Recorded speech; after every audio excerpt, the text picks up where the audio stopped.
皆さん、こんにちは。オタク親父だ。お元気ですか? Hello everyone, this is Otaku Oyaji again, and I hope all of you are doing great. Now, today I'll be sharing with you my first look and unboxing of the Tomytec West Japan Railway's Type 3000 train. Oh, oops. Once again, this is the Nippon Tetsudo Sanzen 6-car set. And here we go.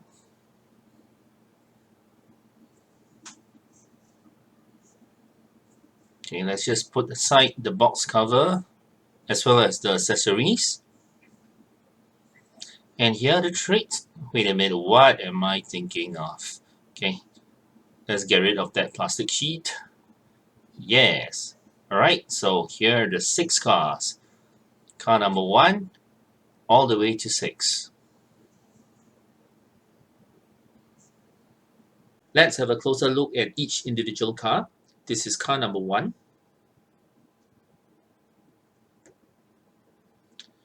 It has double pantographs. Okay, this is a view of the roof. Oh, the coupler seems to have dropped off. No worries, I'll fix it up later. Car number 2.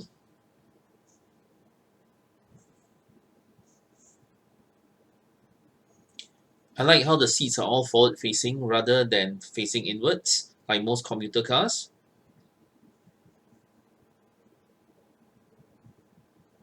Car number 3, which is essentially a replica of car number 1. In fact, all of the odd numbered cars are identical. All come with double pantographs as well as interconnectors.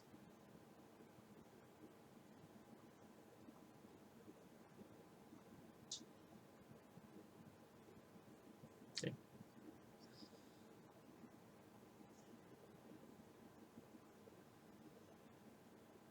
Car number 4. So like the odd numbered cars, the even numbered cars are all identical as well. They don't have pantographs and they don't come with interconnectors. I wonder why.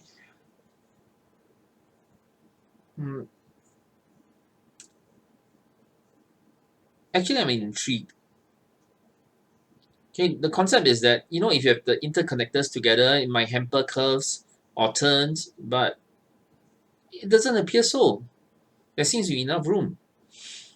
Or maybe when you switch out to the Arnold couplers, you actually put the trains closer to one another, and hence having the interconnectors would hamper turns. I'm not so sure.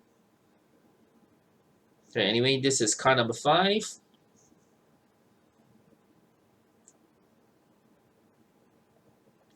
And finally, car number 6. I just love those seats.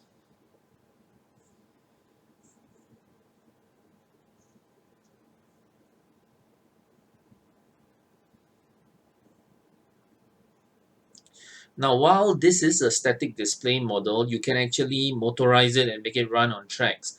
However, you need to make extra purchases, starting with TM12R, which is the motor unit. Okay, those are actually metal wheels because plastic is not going to last long on metal tracks. And finally, that is actually the pantographs. Okay, that is more for cosmetic changes. Okay, the actual pantographs on this train, they don't move. Okay. However, when you buy those additional sets, they operate like normal pantographs. You can raise them and lower them, but it doesn't actually add to the function of the train. Next, let's take a closer look at the accessories, starting with the decals. Okay, try and get the camera to focus. Right, so basically, there are stickers denoting the type of services as well as the destinations of the trains, and these are to be used on the headboard as well as the sideboards. Now, these are stickers and not water slide, and unfortunately, the quality is not as good as Kato's, so that's something to bear in mind. All right, next we have the bogie attachments. Now, these bogie attachments will only come in use if I am buying the power unit, because the power unit does not have the bogie attachments that's unique to this train. So, yeah. and over here are the antennas. Okay, there are two of such bags.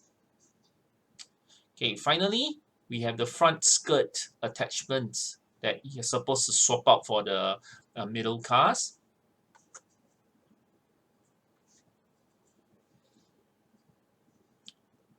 Right now, what you see in front are the dummy couplers. They don't work. If you want to make them work, we need to use Arnold couplers, which are actually much lower than the dummy couplers. All right, so obviously they're not going to fit down there. So with this attachments, okay, the bottom part is actually cut off, hence ensuring that the Arnold couplers can work. All right, so next I'll be putting them into my display case. So we'll have a look at my display case. Okay, I'm still gawking over the seats and the train. Okay, all right. Oi, enough already lah. Stop. Thank you. Now I'm putting the trains into my display cabinet, and based on the orientation, I'm loading them in reverse order, starting from car number 6 all the way to number 1. Now, since it's only display only, yes, it's fine to leave the plastic wheels on. I don't need to substitute them with the running metal ones.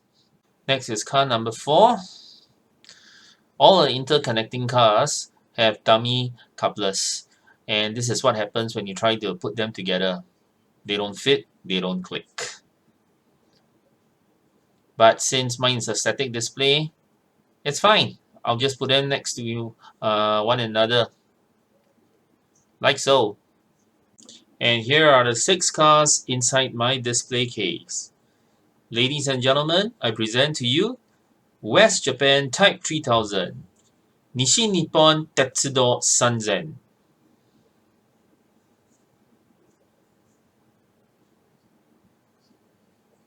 Now that I've shown you the train, I'm going to show you the display case in which it sits. And this is it. What do you think? I could just spend, I don't know, almost hours sitting here enjoying the trains on display. And I often rotate the trains out to change the mood at times. But this is my current setup.